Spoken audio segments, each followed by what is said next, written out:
नमः ओं विष्णुपादाय कृष्णप्रेष्ठाय भूतले श्रीमते भक्तिवेदांतस्वामी इति नामिने नमस्ते सारस्वते देवे गौरवाणी प्रचारिणे निर्विशेष शून्यवादी पाश्चात्यदेशतारिणे जय श्री कृष्ण चैतन्य प्रभु नित्यानंद श्री अद्वैत गदाधर श्रीवासदि गौरभक्तवृंद हरे कृष्ण कृष्ण कृष्ण हरे हरे हरे राम राम राम हरे हरे। ఇప్పుడు మొత్తం ప్రపంచం అంతా కూడా ఈ కరోనా పాండమిక్తో సతమతమవుతున్న ఈ రోజుల్లో ఒక అద్భుతమైన సబ్జెక్ట్ మనం అర్థం చేసుకోవడానికి ప్రయత్నిస్తాం. ఏ లా ఆఫ్ ఇన్ఫాలిబుల్ జస్టిస్, కర్మ సిద్ధాంతం మాట. సో ఇందులో భాగంగా మనం ఈరోజు ఈ టాపిక్స్ని మనం నేర్చుకుంటాము. ఈ ప్రపంచంలో ఎన్నో రకాల అసమానతలను మనం చూస్తుంటాం. ఉదాహరణకి కరోనానే చూస్తే కొంతమంది వెంటిలేటర్ వరకు వెళ్తున్నారు, కొంతమంది ఏమీ కాకుండా అసలు సిమ్టమ్సే లేకుండా బయటకు పడిపోతున్నారు. సో ఈ రకంగా ఎన్నో అసమానతలు చూస్తుంటాము, వాటిని గుర్తించాలి మనం. రెండోది, ఈ అసమానతలకు కారణాలు ఏమిటి అది కూడా తెలుసుకుందాం.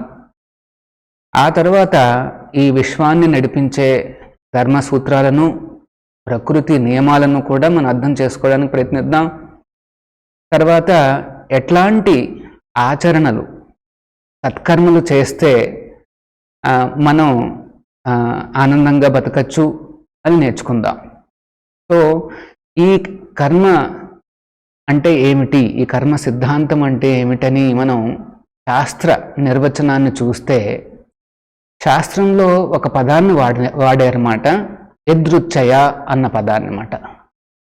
సో యదృచ్ఛయ అంటే మన జీవితంలో ఉండే సుఖ దుఃఖాలు అనేవి ముందుగానే నిర్ణయించబడి ఉన్నాయి అని చెప్పబడుతోందన్నమాట.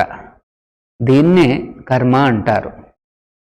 మన శరీరానికి సంబంధించిన సుఖ దుఃఖాలన్నీ కూడా ముందుగానే నిర్ణయించబడ్డాయి అని చెప్తోందన్నమాట ఈ సిద్ధాంతం.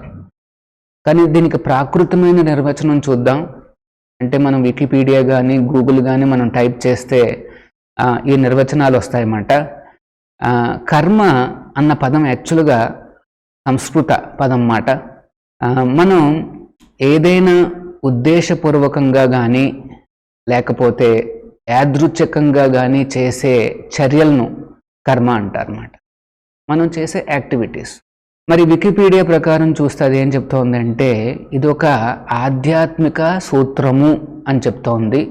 ఈ సూత్రం ఏంటంటే, కారణము, కర్మ అనేది కారణము మరియు దాని ప్రభావాన్ని సూచించేది. సో మనం ఏదన్నా అంటే మనకి మంచి ఉద్దేశము లేదా చర్యలు మనం ఉంటే దాన్ని కారణము అంటారన్నమాట. తర్వాత ఆ వ్యక్తి యొక్క భవిష్యత్తుని ప్రభావితం చేసేదాన్ని ఫలితం అంటారన్నమాట. ఇంగ్లీష్లో చెప్పాలి అంటే కాజ్ అండ్ ఎఫెక్ట్ అన్నమాట. మనం చేసే చర్యలకు ఫలితాలు వస్తాయి అని చెప్పబడుతోంది. మన ఉద్దేశం మంచిదైతే, మన పనులు మంచివైతే అవి సత్ఫలితాలను ఇస్తాయి. అదే మన యొక్క కర్మలు దుష్కర్మలు అయితే, లేకపోతే ఒక చెడు ఉద్దేశంతో మనం చేస్తే వాటికి వచ్చే ఫలితాలు చెడును కలిగిస్తాయన్నమాట. దీన్నే కర్మ సిద్ధాంతము అని అంటారు. యాక్చువల్గా ఇండియాలో ఈ కర్మ సిద్ధాంతం అనేది ఆటోమేటిక్గా చాలామందికి తెలుసు. దీనికి చాలా చక్కటి పాపులారిటీ కూడా వచ్చింది పాశ్చాత్య దేశస్తుల్లో. మన ఆచార్యులు వారి యొక్క ప్రచారము, భగవద్గీత, మన శాస్త్రాలు చదివిన తర్వాత అందరిలోనూ కూడా ఈ కర్మ సిద్ధాంతం అనేది అవగాహన పెరిగిందన్నమాట. మరి దీన్ని ఎట్లా అర్థం చేసుకోవాలి, దానికి ఇప్పుడు మనం చూద్దాము. ఈ ప్రపంచంలో ఉండే అసమానతలు ఏమిటి అనేసి మనం గమనిద్దాం.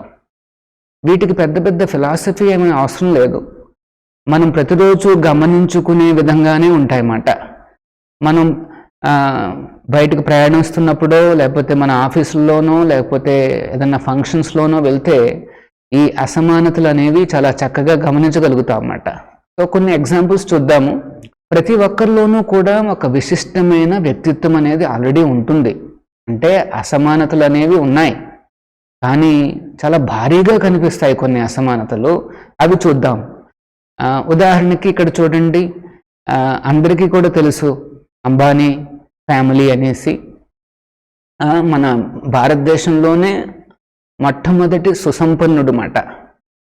అంతేకాదు ప్రపంచంలో కూడా చూస్తే మోస్ట్లీ ఫస్ట్ 10లో వస్తాడు ఆయన. అంత ఆస్తులున్న ధనికుడు. మరి ఇది కూడా చూస్తాం. మనం ఎప్పుడైనా రెడ్ సిగ్నల్ ఉంటే కారు దగ్గరికి కొంతమంది వస్తుంటారు, కటిక పేదవాళ్ళు మాట. సో వారిని కూడా చూస్తాం. సో సంపదల్లో చూడండి ఎంత తేడాలు కనిపిస్తున్నాయి, అసమానతలు చాలా భారీగా ఉన్నాయి. మరి అందచందాలు చూద్దాం.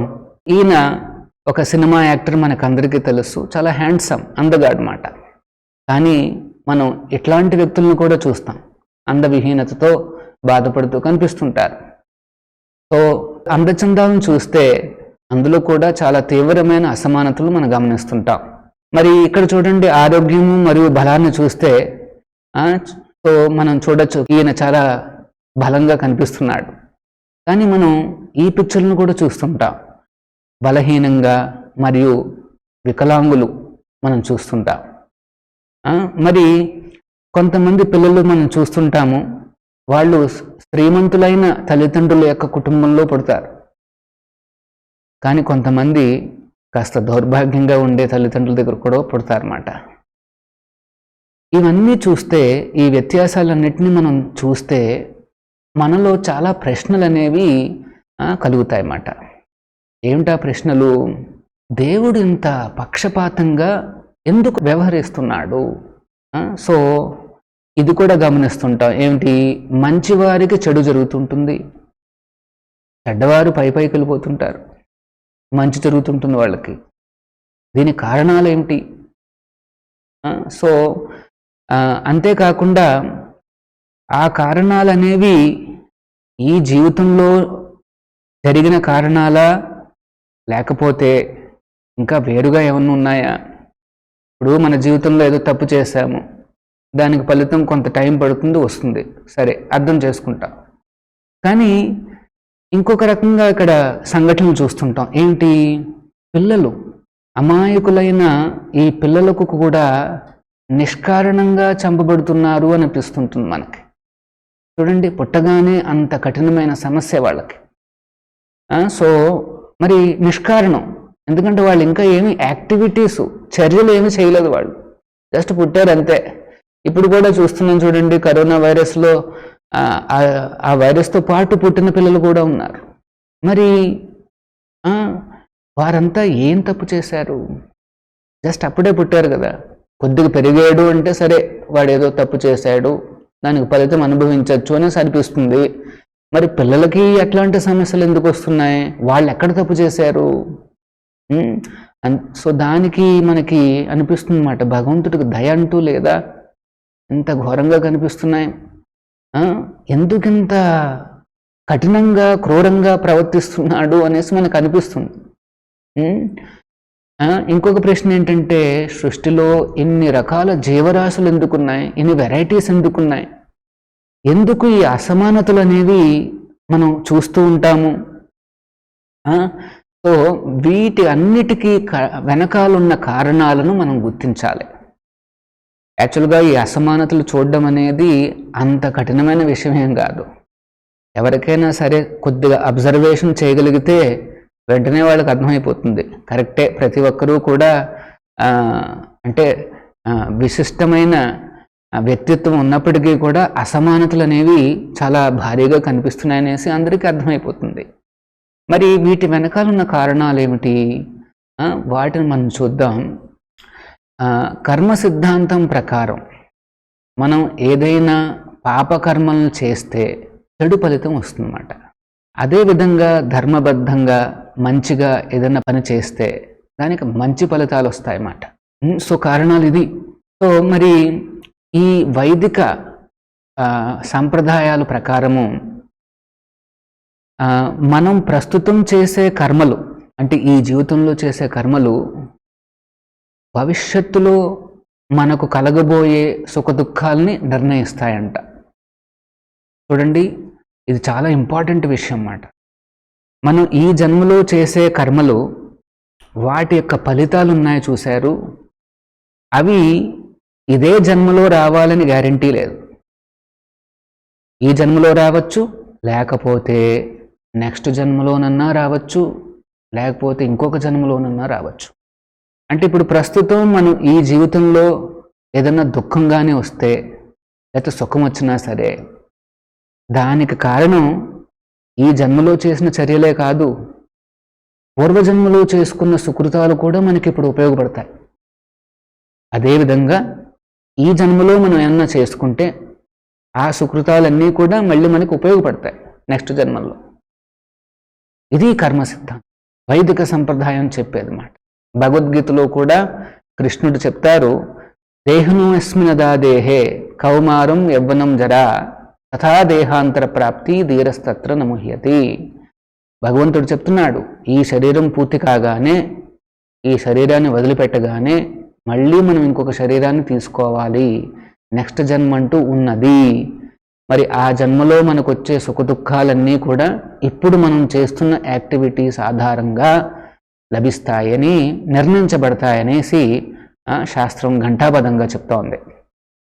సో ఇప్పుడు మనకి అర్థమవుతుందన్నమాట. ఏమిటి, చిన్నపిల్లలకు కూడా అంత దుఃఖం ఎందుకు వస్తుందయ్యా అంటే, వాళ్ళు ఈ జన్మలో చేసిన చర్యల వల్ల కాదు.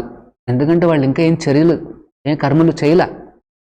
మరి అయినప్పటికీ వాళ్ళకి ఆ దుఃఖం ఎందుకు వచ్చింది అయ్యా అంటే, దానికి కారణం ఏమిటంటే పూర్వజన్మలో తెలుసో తెలియకో చేసిన తప్పులు మాట. ఆ ఫలితాలు వాళ్ళు పుట్టుకతోనే అనుభవించాల్సి వస్తుంది, దురదృష్టవశాలు. సో అలాగే అది కారణం అన్నమాట. పిల్లలు ఎందుకు సఫర్ అవుతున్నారయ్యా అంటే, వాళ్ళు పూర్వజన్మల్లో చేసిన కర్మ ఫలితాలు అన్నమాట.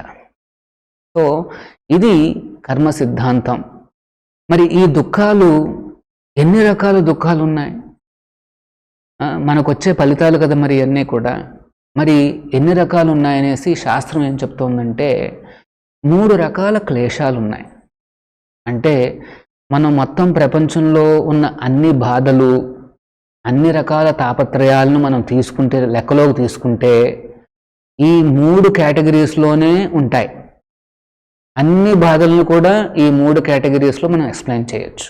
ఒకటి ఏంటంటే ఆధ్యాత్మిక క్లేశ, ఆది భౌతిక క్లేశ, ఆది దైవిక క్లేశ. ఈ 3 రకాల క్లేశాలు అన్నమాట. ఆధ్యాత్మిక క్లేశ అంటే మనస్సు మరియు శరీరం నుండి వచ్చే దుఃఖాలు అన్నమాట.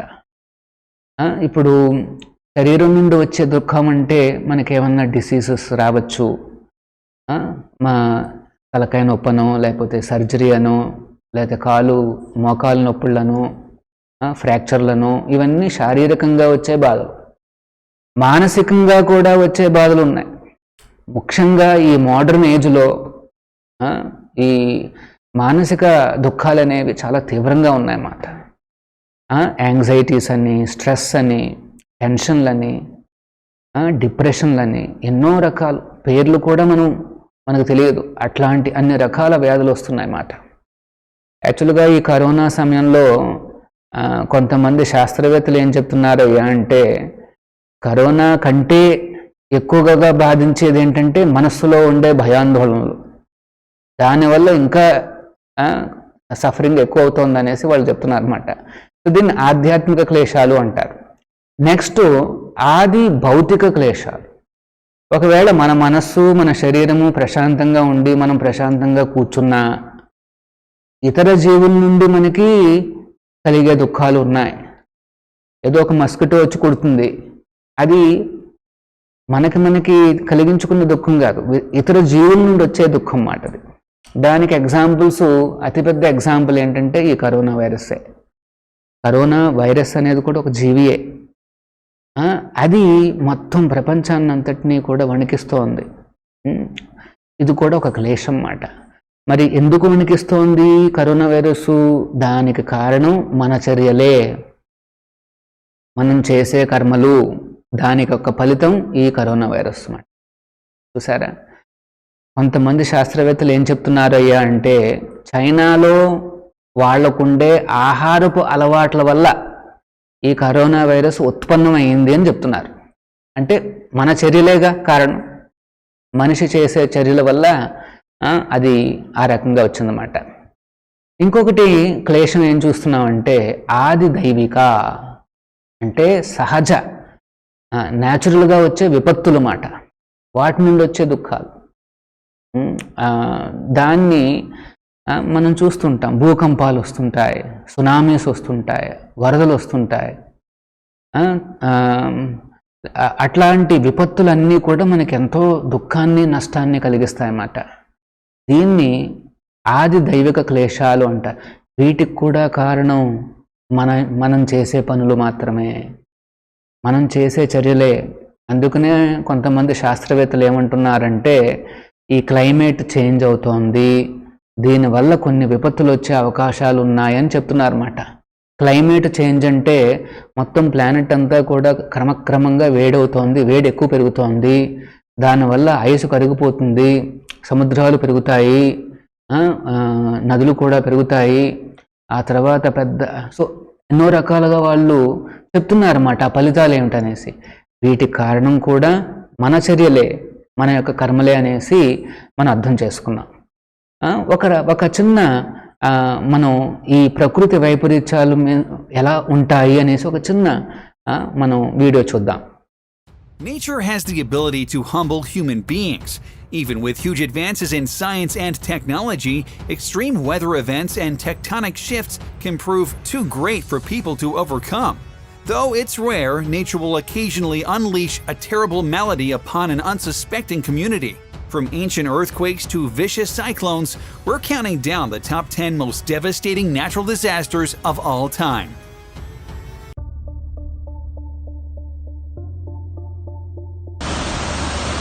Almost an unbelievable scene for thousands of Maryland residents. Raging waters filling the streets of their town, Ellicott City. Oh my God! Crumbling houses. And smashing car after car. They're all going down. Tossing them like toys.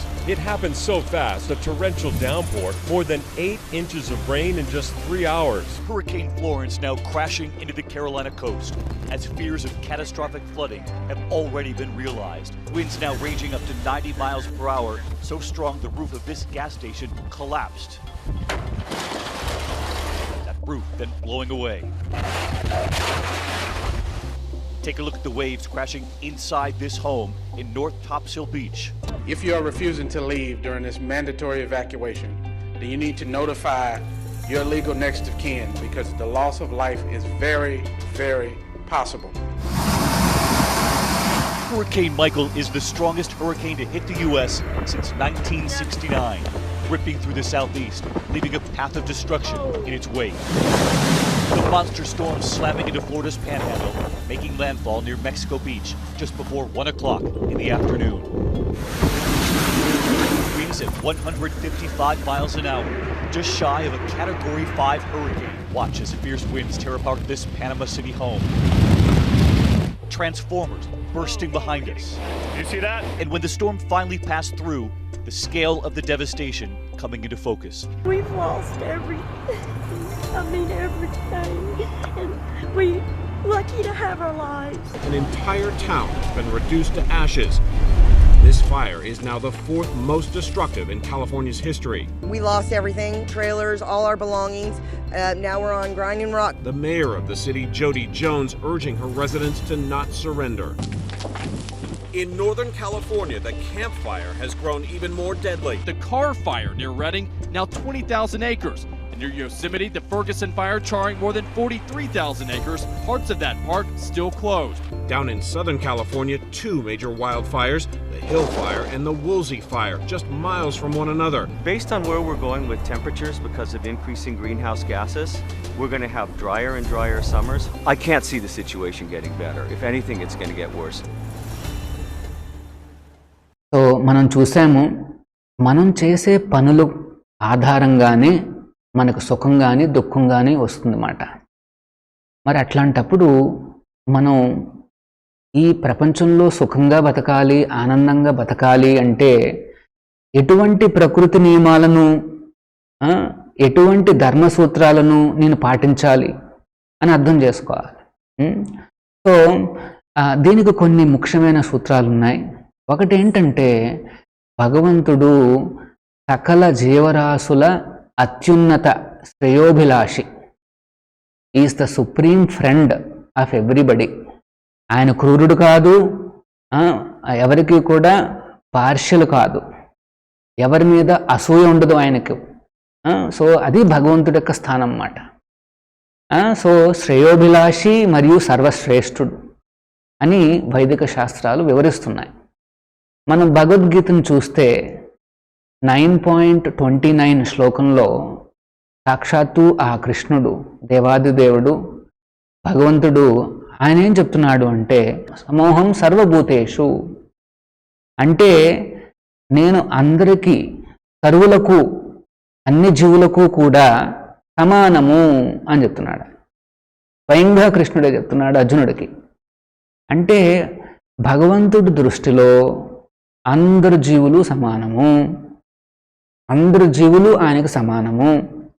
ఇది మనం అర్థం చేసుకోవాలి. సమూహం సర్వభూతేషు. మరి అందరికైనా సమానమైతే మరి అసమానతలు ఎట్లా చూస్తున్నాం? ఇట్లాంటి అసమానతలు, ఈ వివక్ష దేనికి? అది భగవంతుడు మనస్సులో ఉన్న వివక్షణ, లేకపోతే వేరే కారణమా? దానికి ఒక ఎగ్జాంపుల్ చెప్తారు మా ఆచార్యుల వారు. ఒక న్యాయస్థానం ఉంది, మనకు తెలిసింది సుప్రీంకోర్టు అనేసి. అందులో న్యాయమూర్తులు ఉంటారు. ఒక్కొక్కసారి కఠినమైన జైలు శిక్ష విధిస్తుంటాడు న్యాయమూర్తి. ఇప్పుడు దేశంలో ఎన్నో రకాల క్రైమ్స్ జరుగుతున్నాయి, అట్లాంటి వాళ్ళకి చాలా కఠినంగా శిక్ష లభిస్తుంది. కానీ అదే న్యాయమూర్తి వేరే వాడికి పుష్కలంగా నష్టపరిహారాన్ని చెల్లించమని చెప్పే అవకాశం ఉంది. $1 మిలియన్, ఒక ₹1 కోటి మీరు ఇవ్వండి. ఉదాహరణకి ఏదన్నా ఒక ఇండస్ట్రియల్ యాక్సిడెంట్ జరిగిందనుకోండి, న్యాయమూర్తి అంటాడు వీళ్ళందరికీ, ఆ విక్టిమ్స్ అందరికీ కూడా ప్రతి ఒక్కరికి మీరు 10 లక్షలు ఇవ్వాలి, 50 లక్షలు ఇవ్వాలని చెప్తాడు. అంటే ఇప్పుడు చూస్తే ఒకవైపు ఒకటికేమో కఠినమైన శిక్ష వేస్తున్నాడు, ఇంకొకటికి 10 లక్షలు, 20 లక్షలు, 50 లక్షలు ఏమని చెప్తున్నాడు. ఎందుకు ఈ విభేదాలు?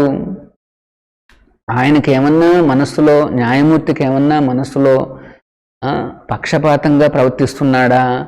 కాదు. న్యాయమూర్తి అందరికీ కూడా ఒకే చట్టాన్ని వర్తింపచేస్తున్నాడు. చట్టం ఒకటే. మరి అయితే ఒకడికి లక్షలు వస్తున్నాయి, ఇంకొకటికి కఠిన శిక్షలు ఎందుకు వస్తున్నాయి? ఎందుకంటే వాడు చేసుకున్న కర్మ ఫలితం మాట అది. వాడు చేసుకున్న కర్మలు ఆ రకంగా ఉన్నాయి. ఎవరైతే ఆ దోషి న్యాయమూర్తి ముందుకు వస్తాడో, ఆ దోషి యొక్క కర్మలన్నీ అనలైజ్ చేసి, సరే నీకు ఇది లభిస్తుంది, నీకు లక్షలు వస్తాయి అని చెప్తాడు. ఇంకొక దోషికి నీకు కఠిన శిక్ష పడుతుంది అని చెప్తాడు. ఇది పక్షపాతం కాదు, వాళ్ళు చేసుకున్న కర్మలు. సో ఇది చాలా ఇంపార్టెంట్ ప్రిన్సిపల్ మాట. ఏంటి? ప్రతి జీవి కూడా తాను ఆచరించే దుష్కర్మలకు లేదా సత్కర్మలకు తనే బాధ్యుడు. దాని ద్వారా వచ్చే సుఖదుఖాలకు తనే బాధ్యుడు. అంటే మన జీవితంలో వచ్చే సుఖం కానీ దుఃఖానికి కానీ మనమే బాధ్యులము. మనం చేసుకునే కర్మలకు మనం బాధ్యత వహించాలి అని శాస్త్రం చెప్తోంది. మన కర్మలకు వేరే వాడి మీద మనం ఏమంటారు, అపవాదు వేస్తే లాభం లేదు. ఎందుకంటే మనం చేసే కర్మలకు మనమే బాధ్యులము. ఇది ప్రకృతి నియమం అన్నమాట. మనల్ని బాధ్యం చేస్తుంది అది. సో భాగవతంగా ఏం చెప్పబడిందంటే, కర్మణ దైవనేత్రేణ జంతు దేహోపపత్తయే. దైవనేత్రేణ మనం చేసే ఈ కర్మలన్నీ మరి ఎవరు గమనిస్తున్నారు? దైవనేత్రేణ. ఆ దేవాది దేవుడి యొక్క పర్యవేక్షణలోనే ఆ జీవుడి యొక్క కర్మ ఫలితాలు అనేవి మనకు లభిస్తాయి. కర్మ ఫలితాలు మనకందరికీ ఇవ్వబడతాయి. సో ఏ రకంగా మనం చేసే పనులకు ఫలితాలు వస్తాయి అని మనం గమనిద్దాం.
చూసారా, మనం చేసే ప్రతి పనికి కూడా ఎంతో కొంత కర్మ మనకి మళ్ళీ వెనక్కి వస్తుంది అన్నమాట. So what you give comes back. నువ్వు ఏదైతే ఇస్తావో అది మళ్ళీ నీకు వెనక్కి వస్తుంది అని కర్మ సిద్ధాంతం చెప్తాం అన్నమాట. ఇంకొకళ్ళు ఎవరో కాస్త ఇంట్రెస్టింగ్గా దీన్ని ప్రజెంట్ చేస్తున్నారు. కర్మ కెఫే అంట. అంటే కర్మ అనే ఒక రెస్టారెంట్కి కానీ మనం వెళ్తే అక్కడేమీ మెనూస్ ఉండవు. మరి ఏంటి, మనకి ఏదైతే కర్మానుసారం వస్తుందో దాన్ని మాత్రమే సర్వింగ్ చేస్తారు. You will get served what you deserve. కర్మ ఫలితం మనకి ఏది రావాలో దానికి అనుసారంగానే మనకి వస్తాయన్నమాట సిచ్యువేషన్లో. సో ఇంకొకటి ఏంటంటే ఇక్కడ మనం ఎదుటివాడికి ఏ రకంగా డ్యామేజ్ చేస్తున్నామో, వాడికి ఎటువంటి కష్టాన్ని కలిగిస్తున్నామని మనకు అర్థం కాదు. కానీ ఎప్పుడైతే అదే కష్టం మనకు వస్తే అప్పుడు అర్థమవుతుందన్నమాట. సో ఇదే కర్మ సిద్ధాంతం అంటే. మనం ఎవరికైనా ఎక్స్పీరియన్స్ ఇస్తే అదే ఎక్స్పీరియన్స్ మనకి కర్మ ఇచ్చేస్తుందన్నమాట. ఎవరైనా మనల్ని బ్యాడ్గా ట్రీట్ చేశారనుకోండి, మనకు కాస్త కష్టంగా అనిపిస్తుంది. అది వాడి కర్మ, ఎందుకంటే వాడు మనల్ని బ్యాడ్గా ట్రీట్ చేస్తున్నాడు. నేను ఎట్లా రియాక్ట్ అవుతున్నాను అది నా కర్మ. అంటే మనం చేసే పనులు ఉన్నాయో చూశారు, దానికి మనం బాధ్యత వహించాల్సిందే. ఇది కర్మ సిద్ధాంతం అన్నమాట. దీన్ని మోడర్న్ సైంటిస్ట్ లాంగ్వేజ్లో చెప్పాలి అంటే న్యూటన్ గారు ఒక చలన సిద్ధాంతాలని చెప్పారు. అందులో 3వ సూత్రం ఏంటంటే, ప్రతి చర్యకు సమానమైన వ్యతిరేక ప్రతిచర్య ఉంటుంది. Every action as equal and opposite reaction. మనం చేసే చర్యకు ఫలితం వస్తుందన్నమాట, ఆపోజిట్గా ఫలితం వస్తుందన్నమాట. సో అది దాని ప్రకారం ఇక్కడ చూడండి, ఒక చిన్న పిక్చర్ చూపిస్తున్నారు, చర్య ప్రతిచర్య. ఇప్పుడు ఆ బాణం వేసేవాడు అక్కడ ఎదురుగుండా నించున్న వాడిని కొట్టేస్తాడు, అది చర్య. మరి ఆ కొట్టేసిన తర్వాత ఏమవుతుంది, వాడు చనిపోతాడు. అప్పుడు వీడేమవుతాడు, ప్రతిచర్య ఏమిటంటే వాడిని చంపడం వల్ల వీడు కూడా కింద పడిపోతాడు. వాడు కింద పడిపోతున్నాడు, వీడు కింద పడిపోతాడు. ఇది మాట కర్మ అంటే. మరి కొంతమందికి డౌట్ వస్తుందన్నమాట, సరే మేము ఎన్నో యాక్టివిటీస్ చేస్తున్నాము, వాటికి ఫలితాలు వస్తున్నాయి, మీరు న్యాయమూర్తి అంటున్నారు, అంటే భగవంతుడు ఆ న్యాయమూర్తిలాగా అందరికీ సమానంగా ఒక చట్టాన్ని అమలుపరుస్తూ వాళ్ళు చేసే కర్మ ఫలితాలని ప్రసాదిస్తున్నాడు. మరి నా చర్యలకు మరి సాక్షులు ఎవరు? బయట కోర్టులో చూస్తుంటాం కదా, సాక్షులు ఉండాలి. మరి నేను చేసే పనులకు సాక్షులు ఎవరు? దానికి కృష్ణుడు భగవద్గీతలో ఈ రకంగా చెప్పారు. 18.61లో ఈశ్వర సర్వభూతానాం హృద్దేశే అర్జున తిష్టతి. హృద్దేశే, ప్రతి జీవి యొక్క హృదయంలో నేను పరమాత్మ రూపంలో ఉన్నాను అని చెప్తున్నాడు అన్నమాట. అంటే సాక్షాత్తు ఆ పరమాత్ముడే మనం చేసే పనులన్నింటినీ కూడా గమనిస్తున్నాడు సాక్షిగా. అంతేకాదు మనకి కావలసిన శాంక్షన్ కూడా ఆయన ఇస్తాడు. ఆయన శాంక్షన్ లేనిదే ఏ పని కూడా జీవి చేయలేదన్నమాట. సో మరి ఆయన సాక్షిగా ఉన్నాడు, న్యాయమూర్తిగా ఉన్నాడు. మరి మనం ఈ కర్మ ఏ రకంగా పనిచేస్తుందని గమనించుకోవాలి కదా.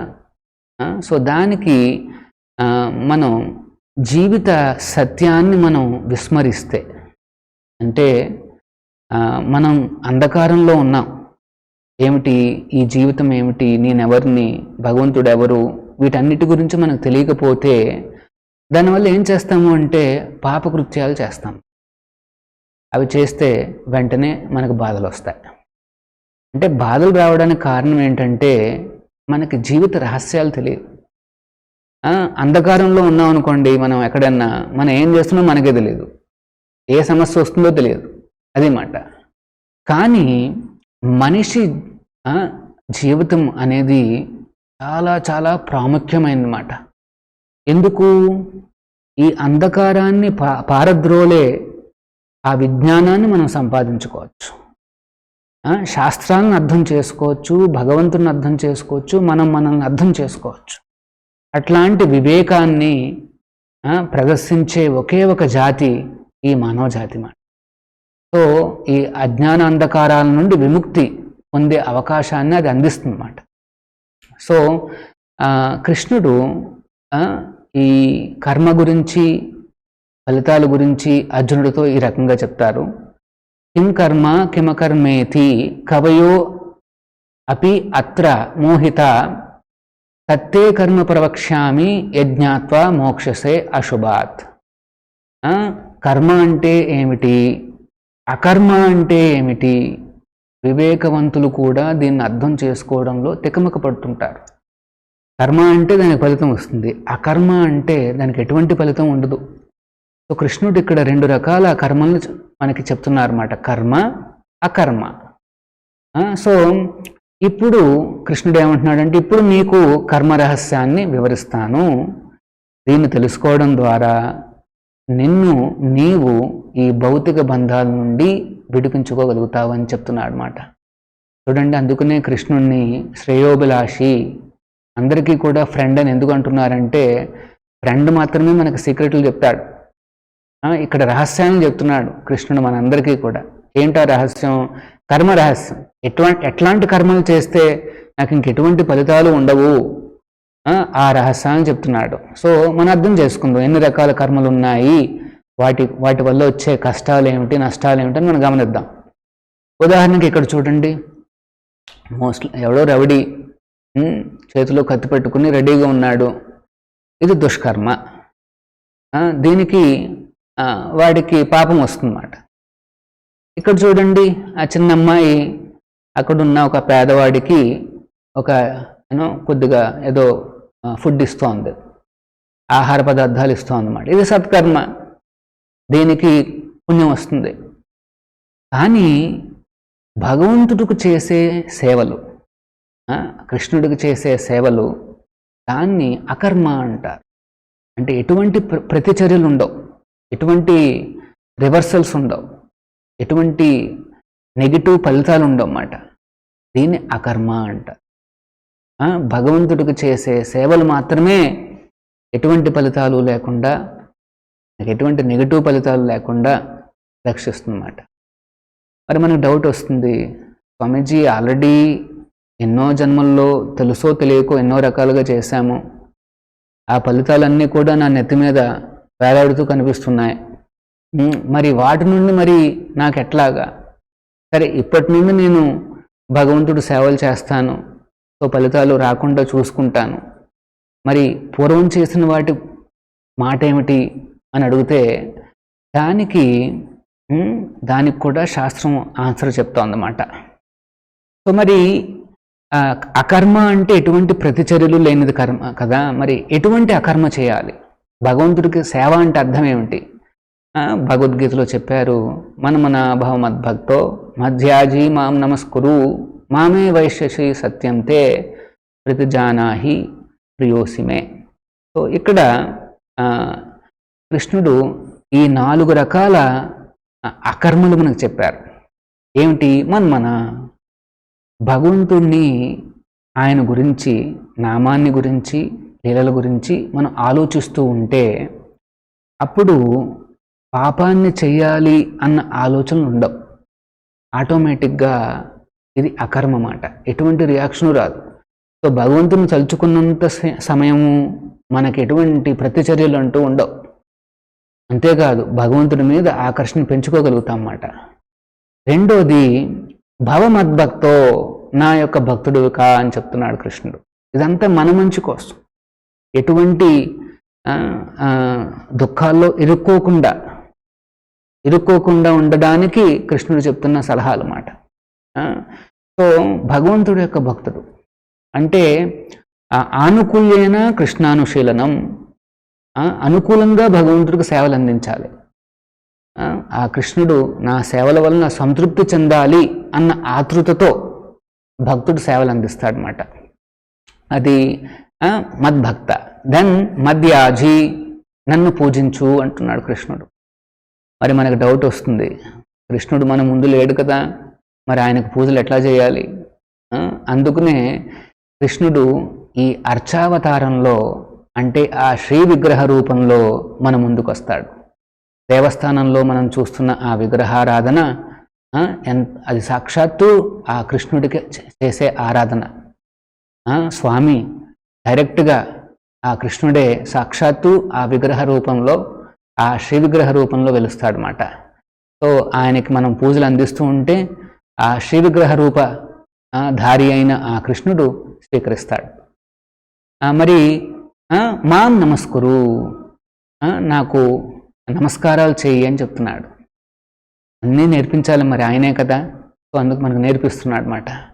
సో మనం దేవస్థానానికి వెళ్ళినప్పుడు ఆ భగవంతుడికి సాష్టాంగ నమస్కారాలు చేయాలి.